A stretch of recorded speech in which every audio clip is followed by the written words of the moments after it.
আমি পরিচয়পত্রটা দেওয়া যাক। আমি এই চ্যানেল এবং থাম্বনেল থেকে পরিচয়পত্রটা দেয়া, তো আশা করি তোমরা পরিচয়পত্রটা দেয়া।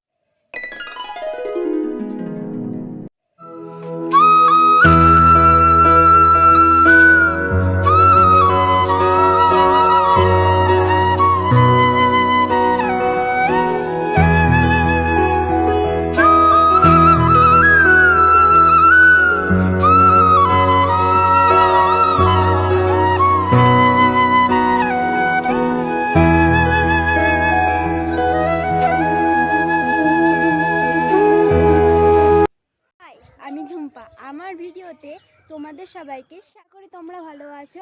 আমিও খুব খুব খুব ভালো আছি এবং থাম্বনেল দেখে তো তোমরা বুঝে গেছো এটা আমার ফার্স্ট ব্লগ। তোমরা তো জানোই যে একজন ক্রিয়েটারকে এগোতে গেলে বা সামনে এগোতে গেলে অনেকের ভালোবাসা, অনেকের সাপোর্ট দরকার হয়। আর আমি মনে করি, মানে আমি তোমাদের আশা করি যে তোমরা আমাকে সেই ভালোবাসাটা, সেই সাপোর্টটা দেবে। পরিচয়পত্রটা দেওয়া যাক। আমার নাম ঝুম্পা ঘোষ আর আমি একজন স্কুল স্টুডেন্ট। আমি বাস করি একটা ছোট্ট গ্রামে। আমি এই চ্যানেলটা ক্রিয়েট করেছি আবার ভালো থাকা, খারাপ থাকা, সুখ দুঃখ সব কিছু শেয়ার করার জন্য। তো এই ভিডিওটা এতটা পর্যন্তই থাক। নেক্সট কোনো ব্লগে তোমাদের সঙ্গে দেখা হবে। আর ততদিন তোমরা ভালো থেকো আর আমাকে সাপোর্ট করো, আমার সাথে থেকো। তো আর কিছু নেই বলা। বাই বাই সবাইকে। সুস্থ থেকো, ভালো থেকো, হাসি খুশি থেকো।